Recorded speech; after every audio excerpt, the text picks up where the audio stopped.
Hi everyone, my name is Anjum Mullah and today's date is 24th of December 2021. Also today my topic for the video is a deadlock and consumer producer problems. So we'll see what is deadlock. So as we are learning Java, which supports multi-threading. Multi-threading is a process of executing two or more threads simultaneously, means doing multiple tasks at the same time, which may cause a deadlock.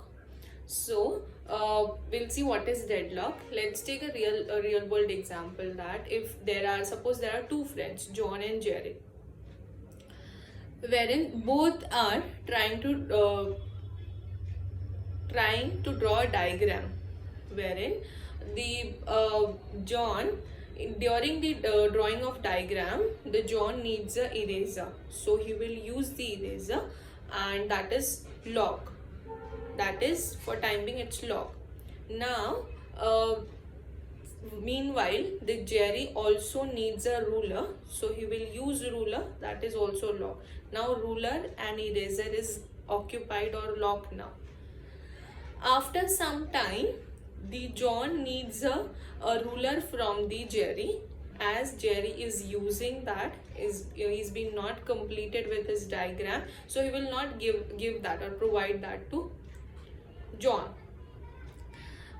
After some time, Jerry needs a eraser from the John, as he is not completed with his diagram, so he'll also not provide that. Thus none of the friends are releasing from the stationary object. That will gonna lead to the infinitely waiting condition or waiting state. So that is called as deadlock. Deadlock is a condition when more than two or more threads are trying to access the same resources at the same time.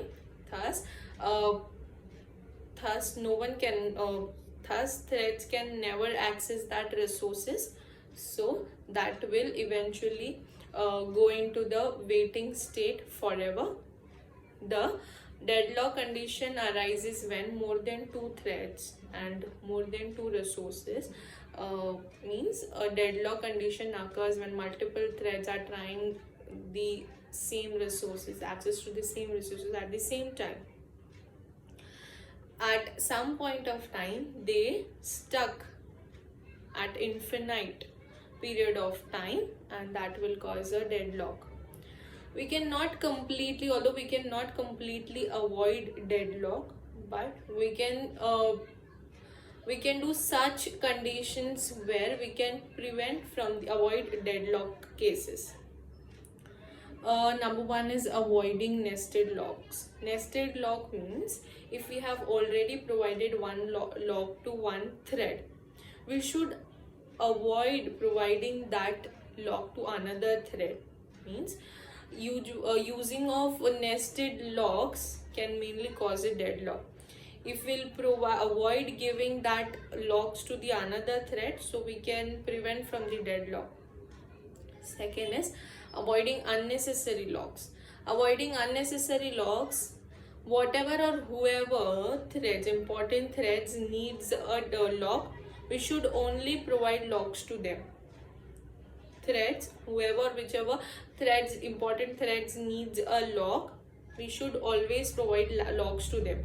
If unnecessary thread in reality they don't need a lock, so we should avoid that, because more locks can cause a more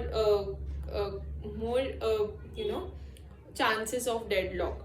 So avoid giving unnecessary locks to the threads.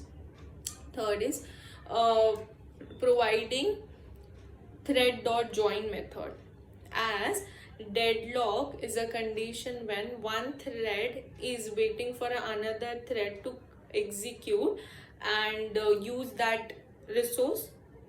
So similarly, we can provide thread.notify method to the thread to complete its maximum time or take its maximum time and complete its execution. Meanwhile, the other thread will not gonna come into the picture. The first thread will completely execute, then only the other thread will come. That's it about deadlock. The second topic is producer consumer problem, that is also known as bounded buffer problem. it is a classic example of multi-process synchronization. That is, we can achieve a synchronization. We can achieve synchronization with the same. For example, there is a one producer. The task of producer is to produce the data, wherein there's a consumer, wherein the consumer task is to consume the data or take the data from the producer. In between, there is a one shared memory buffer, that is the common for both. It's not personal, it's common for both. Now the problem came in when producer is producing the data, and for this picture, the both producer and consumer both are not talking or communicating to each other. Both are communicating with the string buffer, memory buffer, that is resource,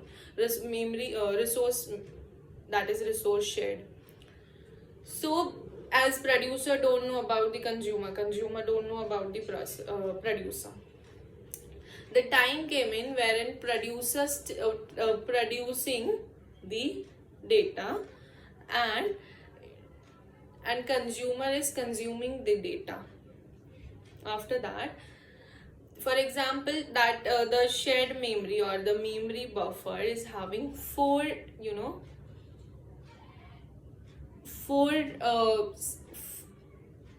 2 3 4 size of that memory buffer is 4. As the producer has been filled up that, but consumer is not having that much speed to take or pick up that data from the memory shared or a memory buffer. The time came wherein that buffer, the memory buffer or a bucket has been filled. 1 2 3 4, that is being filled, but still the producer is not communicating with the consumer, so he don't know that consumer has been picked up or not that data. The bucket will be gonna overflow, and still the producer is producing that. Consumer is taking that slowly. So that this is the problem of a producer. The data is lost, can't use that. The consumer can't use that data because overflow means wastage. The consumer problem is that the time came in where consumer is consuming in the speed of the speed of millisecond consuming, and that the producer don't know about the same. The producer is not having that much speed to produce that data faster, but consumer is consuming in the speed of millisecond. The time came in wherein that bucket is empty now, but still that consumer is accessing to that bucket, wherein the number will go in a negative. 1 2 3 4 done, empty, -1 -2, correct? Now the problem is coming from both the end, producer and consumer.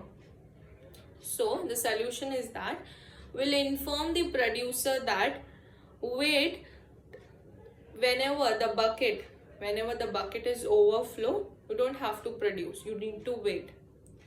Wherein we inform the consumer that whenever the bucket is empty, you don't have to access that bucket, you need to wait. That's it all about the consumer producer problem. Thank you so very much.